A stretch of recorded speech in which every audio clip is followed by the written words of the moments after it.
नमस्कार फ्रेंड्स, मैं गिरिराज भंडावला आपका इस चैनल पे हार्दिक स्वागत करता हूँ। पिछले भी कहा था मैंने पिछले वाले वीडियो में कि जब मैं आपकी लाइफ के बारे में इतना सोच रहा हूँ तो आप इतने निठल्ले लेके बैठे हैं।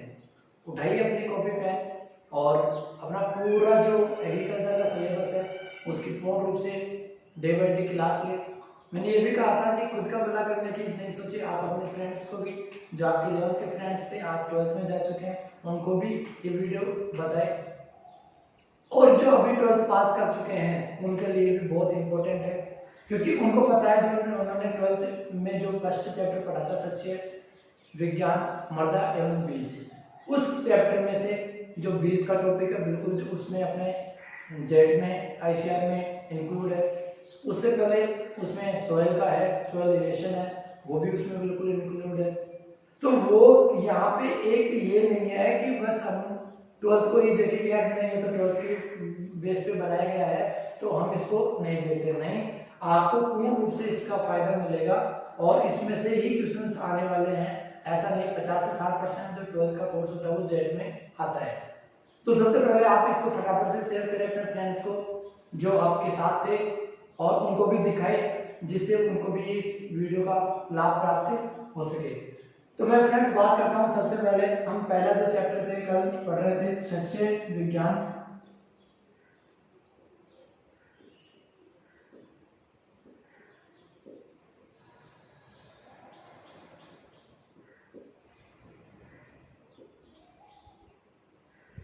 सस्य विज्ञान मृदा एवं बीज, मैंने कहा था कोई किसी भी चैप्टर को आप पढ़ने से पहले सबसे पहले उसका जो नाम है उसको आप पूर्ण रूप से जान ले कि ये चैप्टर क्या कहने वाला है। अगर आपको नाम पता नहीं होगा, आपको डेफिनेशन पता नहीं होगी, आपको पता नहीं होगा मृदा क्या है, आपको पता नहीं है बीज क्या है, तो आप उस चैप्टर को पढ़ेंगे तो पूर्ण रूप से उसकी सही ढंग से स्टडी नहीं कर पाएंगे और आप एग्जाम तक उस चीज को भूल जाएंगे। तो सबसे पहले हमने कल बात की थी सस्य विज्ञान क्या है, मृदा क्या है, बीज क्या है। इसके बाद में हमने बात किया था कि मृदा उत्पादकता, मृदा उर्वरता की बात की थी हमने। मृदा उर्वरता में फिर हमने देखा था कि मृदा उर्वरता को प्रभावित करने वाले कारक, और मृदा उर्वरता को प्रभावित करने वाले कारकों में हमने पहला पढ़ा था प्राकृतिक कारक। कौन सा पढ़ा था? प्राकृतिक कारक। प्रकृति में ऐसी कौन सी क्रिया विधि है जिसके कारण मृदा उर्वरता कम या इफेक्ट हो जाती है? तो हमने इसमें देखे थे, सबसे पहले हमने देखा था प्रेरक पदार्थ वगैरह, यहाँ पे हमने सबकी स्टडी की थी। अब अगर मैं बात करूं तो यहाँ प्रेरक पदार्थ हमने कल पूरा कर लिया था, और अगर आपने वो वीडियो नहीं देखा है तो आप हमारे डिस्क्रिप्शन में जाए और उसका लिंक दे रखा है, पहले आप उसको देखें, उसके बाद में ही आगे वाला आपको समझ में आने वाला है। तो मैं यही कह रहा हूँ कि आपको प्रॉपर मैं क्लास प्रोवाइड करवा रहा हूँ, तो आप रेगुलर क्लास ले, क्लास को बीच में छोड़े नहीं, क्योंकि आपको भी पता है मैं फर्स्ट चैप्टर पढ़ा रहा हूँ आपको और आप मेरे वीडियो में लास्ट वाले वीडियो को देख रहे हैं, तो अब उस लास्ट वाला वीडियो आपको ढंग से समझ में नहीं आएगा, क्योंकि उसकी परिभाषा में सब कुछ जो था उससे रिलेटेड वो मैं आपको पहले बता चुका हूँ। तो दोस्तों सीधी सी बात यही है कि आपको अगर बहुत अच्छे मार्क्स लेके आने हैं 12th में तो आप उस वीडियो को स्टार्टिंग से देखें। जो जेड की तैयारी कर रहे हैं, बीएचयू की तैयारी कर रहे हैं, आईसीआर की तैयारी कर रहे हैं, वो भी स्टूडेंट्स ध्यान दें।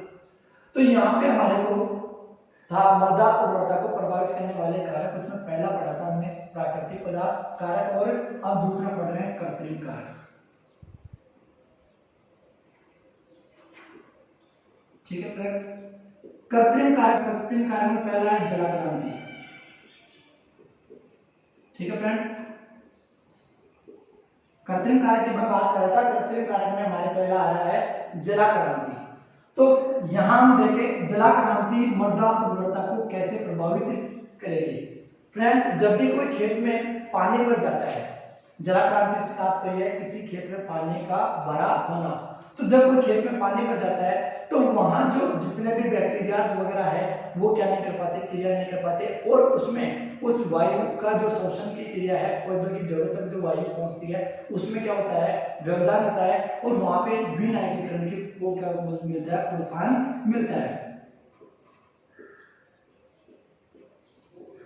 ठीक है फ्रेंड्स। और विनाइट्रोजन को प्रोत्साहन मिलता है जिसके बाद में कुछ समय बाद में आवश्यक पोषक तत्व जो होते हैं वो जल में घुलकर जड़ क्षेत्र से नीचे जाते हैं और इस क्रिया को कहते हैं अपक्षालन। बहुत इंपॉर्टेंट है। आवश्यक पोषक तत्वों का जल में घुलकर जड़ क्षेत्र से नीचे जाने की क्रिया अपक्षालन कहलाती है। तो यहाँ जलाक्रांति में हमने देखा कि किसी खेत में अगर पानी भरा हुआ है तो वहां वायु का नहीं होने से, वायु की गति मृदा के अंदर नहीं प्रवेश करने से विनाइट्रीकरण को प्रोत्साहन मिलता है और जिससे यहाँ पे आवश्यक पोषक तत्व जल में घुलते हैं और जड़ क्षेत्र से नीचे चले जाते हैं। ठीक है फ्रेंड्स, यहाँ पहला हमने देखा जलाक्रांति जो क्या करती है, मृदा उर्वरता को प्रभावित करती है। सेकंड अगर हम बात करें तो ये है फसल प्रणाली।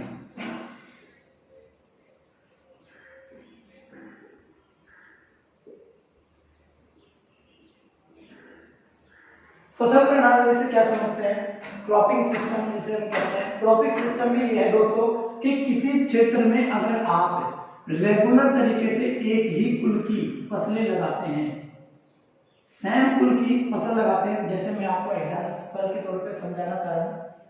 हमने खरीफ के सीजन से स्टार्ट किया और खरीफ में मैंने यहाँ बाजरा लगाया।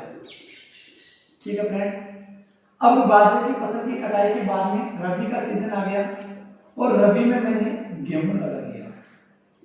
ठीक है, यहाँ जो खरीफ में जो हमने बाजरा लगाया था, ये बाजरा किस कुल का है, ग्रेमिनी कुल का है।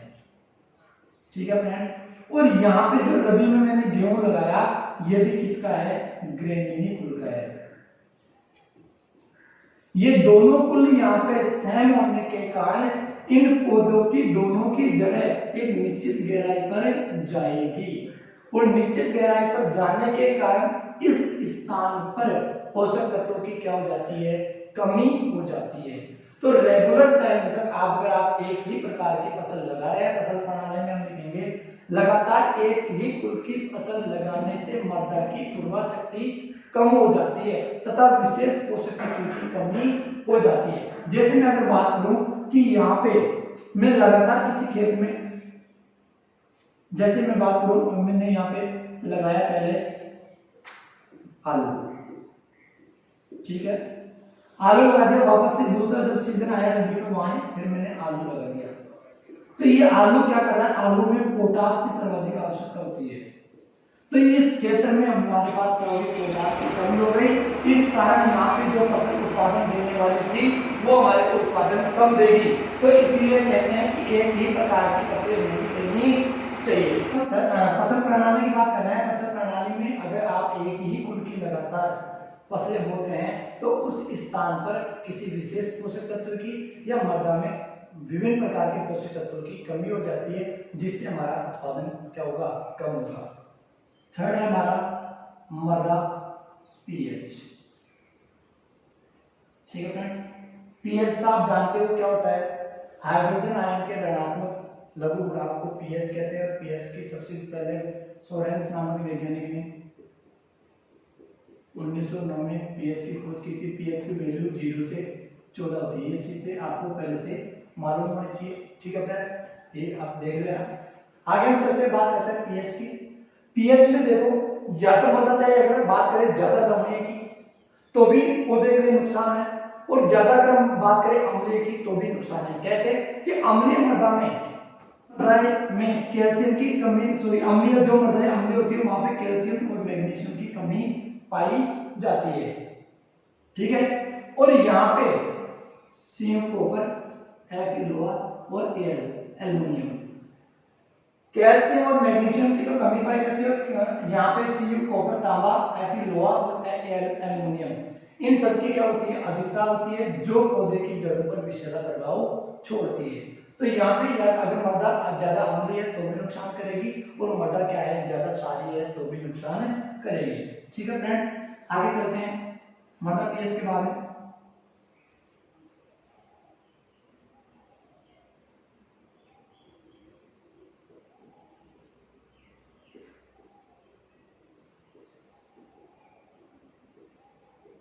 मृदा में उपस्थित सूक्ष्म जीव, सूक्ष्म जीवों में देखो अगर हम बात करें कवक, शैवाल, एक्टिनोमाइसीट्स,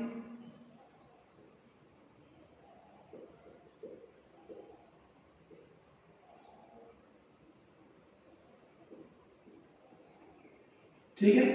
ये सब जैसे बात करें शैवाल की, तो शैवाल मृदा में नाइट्रोजन की क्रिया को बढ़ोतरी करता है, वैसे ही ये विभिन्न प्रकार के सूक्ष्म जीव मृदा की उर्वरा शक्ति को क्या कर देते हैं, बढ़ा देते हैं। तो जिन मृदाओं में सूक्ष्म जीवों की क्रियाशीलता अधिक होती है वो मृदाएं अधिक उपजाऊ होती है, और जिन मृदाओं में सूक्ष्म जीव की कमी पाई जाती है वो मृदाएं कम उपजाऊ होती है। ठीक है फ्रेंड्स, आगे चलते हैं हम। कार्बनिक पदार्थ की मात्रा,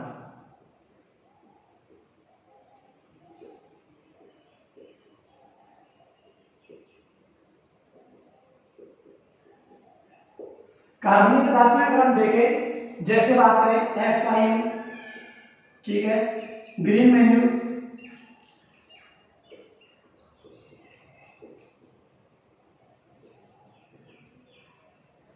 ग्रीन मैन्यूर बात करें, FiO बात करें, कंपोस्ट बात करें, वर्मी कंपोस्ट बात करें, ये सब कार्बनिक पदार्थ है। तो ये जब की मृदा में होंगे, FiO गोबर जब होगा तो मृदा की ऑटोमेटिक उर्वरा शक्ति क्या होगी, ज्यादा होगी। तो जिन मृदाओं में कार्बनिक पदार्थ की मात्रा अधिक पाई जाती है वो मृदाएं अधिक उपजाऊ होती है, जिन मृदाओं में कार्बनिक पदार्थ की कमी पाई जाती है वो मृदाएं कम उपजाऊ होती है। ठीक है, आगे चलते हैं।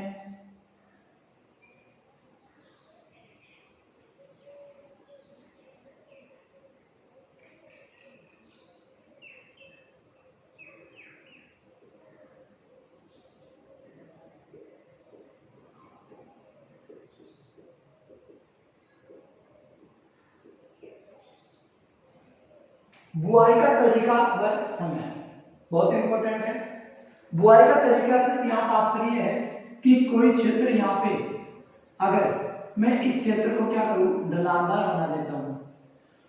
अगर कोई किसान यहाँ पे इस क्षेत्र में ऐसे आड़ी बुआई करता है तो यहाँ मृदा उर्वरता बनी रहती है, लेकिन ऐसी बुआई नहीं करके वह ढलान की दिशा में ही क्या करता है, अगर इस तरह बुआई करता है तो मृदा की उर्वरा शक्ति क्या हो जाती है, कम हो जाती है। क्योंकि इस तरह बुआई करने से जो अपने यहाँ बारिश होती है तो बारिश के यहाँ पे जो मृदा के ऊपर कण गिरते हैं तो वो अपने साथ मृदा को बहाकर ले जाते हैं। तो यहाँ सीधी सी बात आ गई, बुआई का तरीका यानी ढलानदार क्षेत्रों में ढलान के विपरीत दिशा में बुआई करनी चाहिए। यहाँ बात करें समय की, तो समय में हम देखते हैं कि अगर गर्मी का मौसम है तो गर्मी के मौसम में हमारे को किसकी तरह से देख रहे हैं, हमने यहाँ पे बात कर रहे हैं किसकी, मृदा की उर्वरा शक्ति के आधार पर देख रहे हैं। तो यहाँ पे मृदा में गर्मी में हम उथली जुताई करेंगे। कौन सी करेंगे, उथली। क्यों करेंगे, अगर आप यहाँ पे गहरी जुताई करते हैं तो विभिन्न प्रकार के जो मैं बताया था अभी सूक्ष्म जीव जैसे कवक, शैवाल वगैरह वो क्या हो जाते हैं, धूप के कारण नष्ट हो जाते हैं।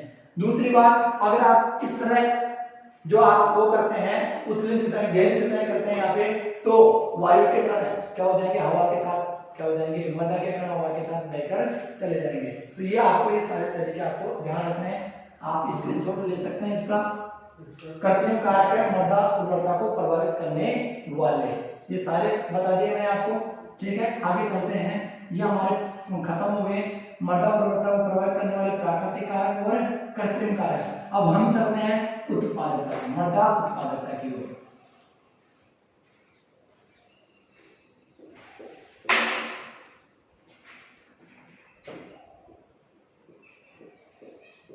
सोइल प्रोडक्टिविटी या मृदा उत्पादकता।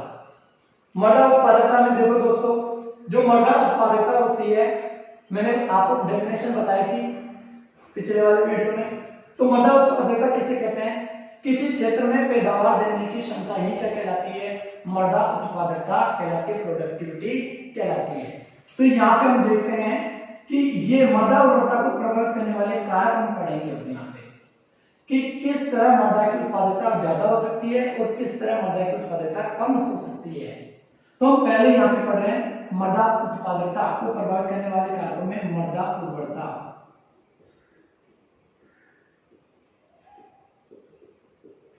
बिल्कुल भी टेंशन नहीं करें, अपनी 12th की बुक खोलें और बिल्कुल एज इट इज देखते चले कि वास्तविकता में जो मैं पढ़ा रहा हूँ वो आपकी बुक में मैच कर रहा है या नहीं कर रहा है। बिल्कुल आप देखते चले, आपको कंफ्यूज होने की नहीं है कि नहीं यार ये क्या पढ़ा है। बिल्कुल आप अपने नोट में जो बुक है 12th वाली एनसीईआरटी की उसको खोल के बैठे और उसमें देखते चले, जो कारक है वो मैं बिल्कुल सटीक बता रहा हूँ या नहीं बता रहा हूँ। चलो आगे बात करते हैं मृदा उर्वरता की। मृदा उर्वरता को कैसे प्रभावित करती, उत्पादकता को मृदा उर्वरता कैसे प्रभावित करती है। सीधे तौर पर हम देखें कि कोई मृदा उर्वरता वाली है, यानी उर्वरता वाली कब होगी, जब उसमें विभिन्न प्रकार के पोषक तत्व निश्चित मात्रा में उपस्थित होंगे, तब वो मृदा उर्वरता वाली होगी। और किसी मृदा में अगर निश्चित मात्रा में पोषक तत्व उपस्थित है तो वो हमारे को पैदावार भी देगी, तो पैदावार देगी तो उसी को तो हम क्या कह रहे हैं, मृदा उत्पादकता कह रहे हैं। वापस से समझे, यहां मृदा उर्वरता की बात आ रही है कि उत्पादकता को प्रभावित करती है मृदा उर्वरता। जैसे कि किसी क्षेत्र में विभिन्न प्रकार के पोषक तत्व है, यानी वो मृदा उर्वरता वाली है, पहली बात। और ये मृदा उर्वरता वाली है, इसमें पोषक तत्व है, तो यहां हम फसल लगाएंगे वो हमारे को अच्छा उत्पादन भी देगी। 100% सत्य तो नहीं है लेकिन वो देगी। तो यहाँ पे सत्य क्यों नहीं है वो मैं अभी आपको जस्ट आगे बताऊंगा। यहाँ पे देखो ये उत्पादन देगी, यानी उसकी उत्पादकता क्या होगी, ज्यादा होगी। हम यही तो पढ़ रहे थे, उत्पादकता किसे कहते हैं, किसी क्षेत्र में पैदावार देने की क्षमता। तो इस क्षेत्र में पैदावार देने की क्षमता क्या हुई, ज्यादा हुई। तो यहाँ पे हम हमारे को प्रभावित कर दिया। ठीक है, दूसरा हम देखते हैं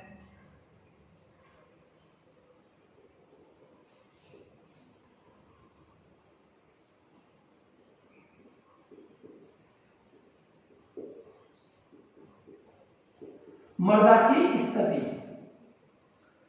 मृदा की स्थिति हमारे को क्या बताती है, मृदा की स्थिति से तात्पर्य यह है दोस्तों कि जो आप क्षेत्र चुने हैं वह मार्केट से कितना दूर है।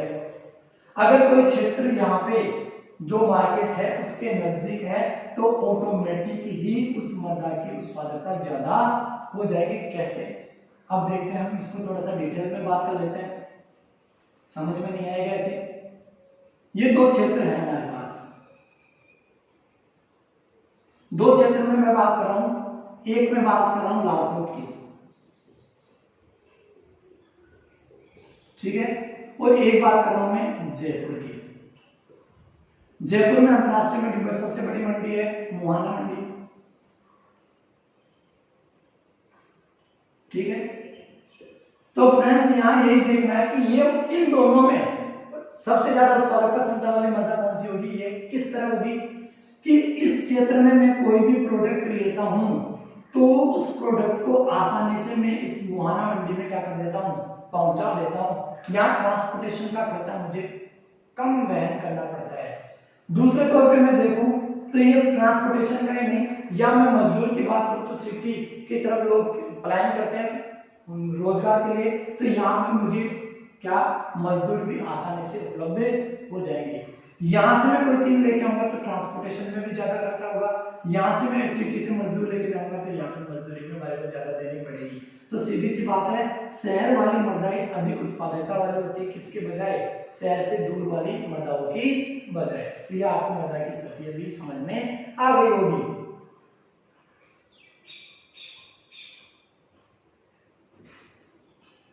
नेक्स्ट बात करते हैं, देखो दोस्तों नेक्स्ट में चल रहा है मृदा की भौतिक दशा।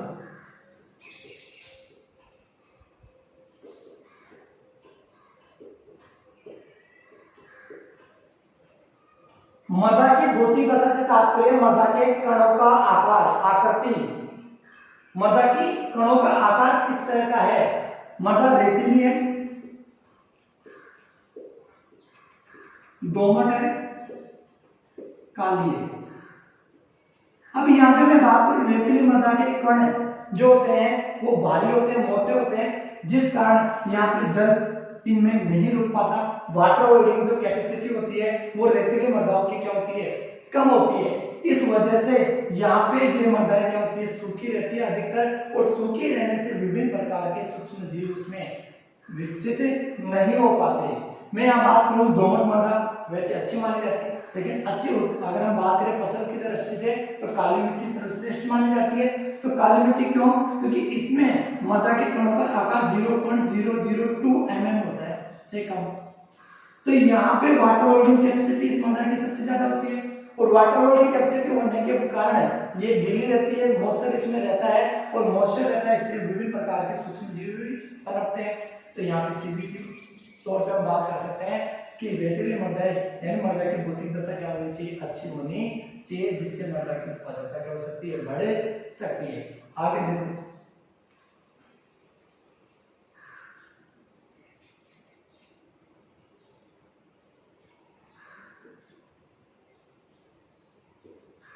उत्पाद की मांग, डिमांड एंड सप्लाई का नाम सुना होगा आपने। अगर किसी वस्तु की डिमांड ज्यादा है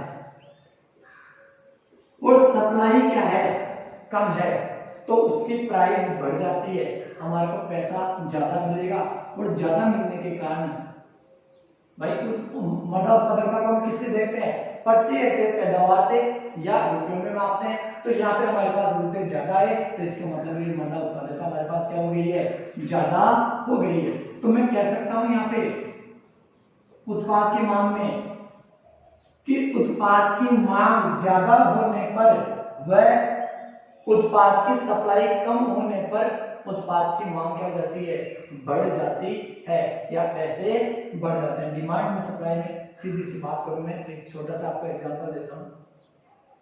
आज से 2004-5 की बात है, जब पैसे गाड़ी लेके आए थे घर में, तो उस समय मोटरोला का फोन आया साथ में, और उस मोटरोला के फोन की कीमत थी उस टाइम 5400 रुपए। देखने को नहीं मिलता था ज्यादातर फोन। तो यहाँ पे लोगों की डिमांड ज्यादा थी कि हाँ यार देखो कैसे बात हो जाती है, यहाँ बैठे हैं दिल्ली में बात कर रहे हैं, आगरा में बात कर रहे हैं, तो लोगों ने देखा कि यार ये हमारे पास में होना चाहिए, तो उस वस्तु की मांग क्या करने लगे, वो ज्यादा करने लगे, जबकि बनाने वाले उसको क्या थे, कम थे, जो कंपनियां थी वो कम बना रही थी। तो सप्लाई यहाँ पे कम थी और डिमांड ज्यादा थी, इसलिए इसका प्राइस क्या हो गई, 5400 रुपये हो गई थी मोटरोला की। आज वो मोटरोला कंपनी कहाँ गई, और उस मोटरोला फोन को अगर कोई पड़ा हुआ देख ले तो बच्चा भी नहीं उठाए, सच बता रहा हूं मैं। तो यहाँ पे सीधी सी बात हो गई कि किसी अगर उत्पाद की क्या है, डिमांड ज्यादा है और सप्लाई कम हो, तो उसकी ऑटोमेटिकली प्राइस क्या हो जाती है, बढ़ जाती है। चलो आगे बात करते हैं।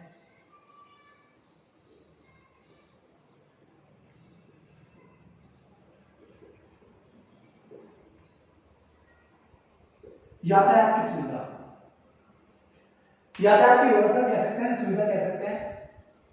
इसमें मैं एक छोटा सा एग्जांपल आपको दूंगा, समझ में आ जाएगा। अगर आपके पूरे मोहल्ले में 10-15 किलोमीटर के एरिया में आपके यहाँ पे 2 ही व्हीकल्स वाले हैं, 2 ही गाड़ी वाले हैं, तो 2 ही गाड़ी वाले हैं, तो वो आपके कोई भी प्रोडक्ट को मार्केट तक पहुंचाने के लिए वो अपनी मर्जी से पैसा लेंगे। हो सकता है वो एक छोटे से सामान के 20 रुपए ले ले, 25 रुपए ले ले, लेकिन उसी एरिया में 10 किलोमीटर के एरिया में 50 गाड़ी वाले हैं, तो ऑटोमेटिकली वो 10 रुपए में ले जाने के लिए क्या होगा, मजबूर होगा। तो यातायात की अगर सुविधा क्या होती है, उपलब्ध होती है, तो हमारे पास उत्पादकता क्या होती है, ज्यादा होती है। और अगर यातायात की सुविधा नहीं है तो आपको पैसा ज्यादा देना पड़ेगा, ज्यादा देना पड़ेगा, यानी किस में से निकालोगे आप, उस खेत में से की उत्पादकता में से निकालोगे, तो यानी उस की उत्पादकता कम हो गई। तो यहाँ पे यातायात की सुविधा आपको समझ में आ गया होगा कि यातायात की सुविधा अगर आपके पास उपलब्ध है तो मृदा की उत्पादकता ज्यादा हो जाती है, और अगर यातायात की सुविधा उपलब्ध नहीं है तो उत्पादकता क्या हो जाती है, कम हो जाती है। अगला आ रहा है अन्य कारण। अन्य कारण में हम देख सकते हैं, अन्य कारण में विभिन्न प्रकार की बीमारियां हो जाती है, विभिन्न प्रकार के कीट लग जाते हैं, रोग लग जाते हैं।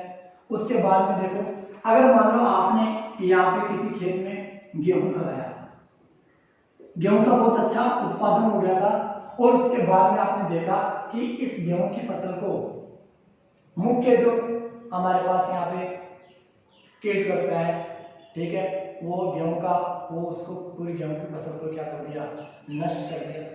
या गेहूं की फसल में गेहूं का खरपतवार, जो समुद्री खरपतवार है, गेहूं का नॉर्मल मिलने लग गया और 30 से 35% हानि कर दिया।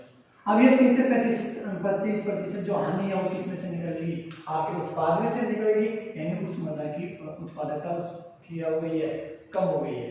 तो अन्य कारक में विभिन्न प्रकार के हो सकता है, कई पशु खा जाते हैं होने के बाद में, तो ये सारी आएगी। ठीक है फ्रेंड्स, आपको समझ में आ गया होगा। इसका स्क्रीनशॉट ले ले, आप अपनी कॉपी में नोट डाउन करें और पढ़े इसको।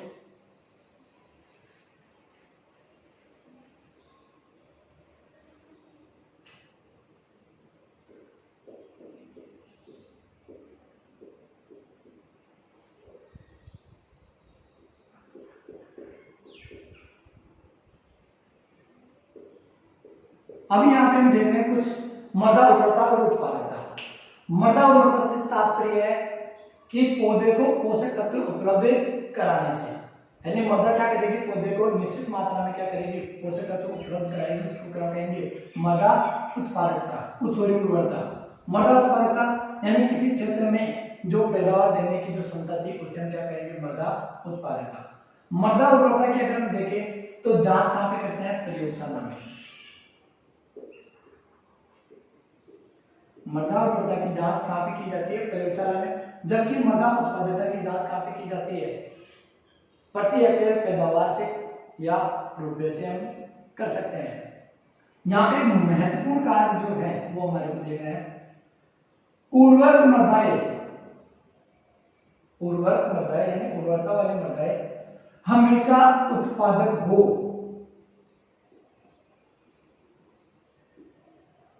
उर्वरक मृदाएं हमेशा उत्पादक हो, यह जरूरी नहीं है।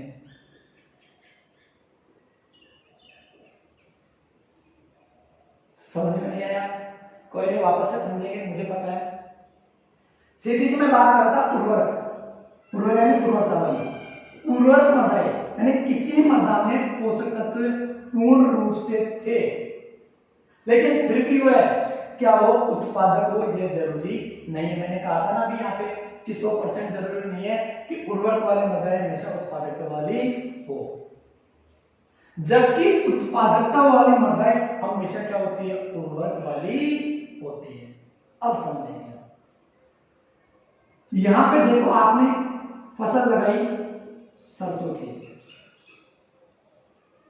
ठीक है, सरसों की फसल लगाई और सरसों की फसल अच्छी तरह बढ़ गई। बढ़ने के बाद में उसमें फलियां भी आ गई और अब हम उसकी कटाई करने के लिए क्या हो रहे हैं, तैयार है और कुछ 10-15 दिन में उसकी कटाई करने वाले हैं। रात को अच्छे से सोए थे, पता चला 2 बजे ओलावृष्टि हुई। ओलावृष्टि हुई और संपूर्ण फसल को बिछा गई, खेत में पूर्ण रूप से नष्ट कर गई। तो क्या मैं ये कह सकता हूं क्या कि ये मृदा उर्वरक वाली नहीं थी?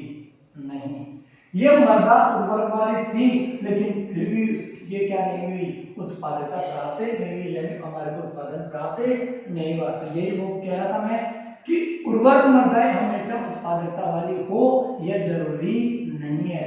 लेकिन मैं ये कहता भी आपको कि उत्पादकता से तात्पर्य क्या है, प्रति हेक्टेयर पैदावार या रुपए पैसे से है कि किसी क्षेत्र में उत्पादकता हुई 5 क्विंटल उत्पादन मुझसे क्या हुआ, हमारे को प्राप्त हुआ।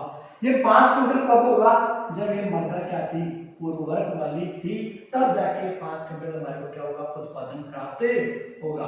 तो सीधी सीधी तौर पर हम कह सकते हैं उत्पादक मृदाएं हमेशा उर्वरक वाली होती है, जबकि उर्वरक मृदाएं हमेशा उत्पादकता वाली हो, यह जरूरी नहीं है। ठीक है फ्रेंड्स, मैं आपको नेक्स्ट क्लास में मिलूंगा और इसी के बाद में हम टॉपिक को स्टार्ट करेंगे। आप क्लास को रेगुलर वीडियो को शेयर करें और अपनी जो यहाँ पे जो छुट्टियां हैं उसका सदुपयोग करें। ऐसे नहीं देखें कि नहीं पढ़ लेंगे, ऐसे ही टाइम निकल जाता है और पता नहीं लगता। तो मैं यही गुजारिश करता हूँ आपको कि आप अच्छे से पढ़ें, अभी छुट्टियां हैं उसका लाभ प्राप्त हो आपको। इन छुट्टियों के टाइम की आप वैल्यूएशन समझें और डे बाय डे क्लास लेकर अपने आप को इम्प्रूव करें। अभी आपको और सब्जेक्ट की क्लास नहीं मिल रही होगी, एग्रीकल्चर की क्लास मिल रही है, कम से कम आप एग्रीकल्चर सब्जेक्ट को तो कम से कम स्ट्रॉन्ग करें, जिससे आपको बाद में 4 सब्जेक्ट पढ़ने की जरूरत हो। और जब आप एग्रीकल्चर को बहुत अच्छे से स्ट्रॉन्ग कर लेंगे तो आपको जेट में भी इसकी सुविधा मिलेगी। एकमात्र मेरा चैनल जिसमें आपको पूर्ण रूप से 12th बेस पे डे बाय डे सिलेबस के अकॉर्डिंग क्लासें प्रोवाइड करवाई जा रही है। मेरे साथ हिसाब से, और अपने पूरे राजस्थान में कोई ऐसा चैनल नहीं है जिसमें आपको 12th के बेस पे क्लासेस प्रोवाइड करवाई जा रही है। Thank you so much.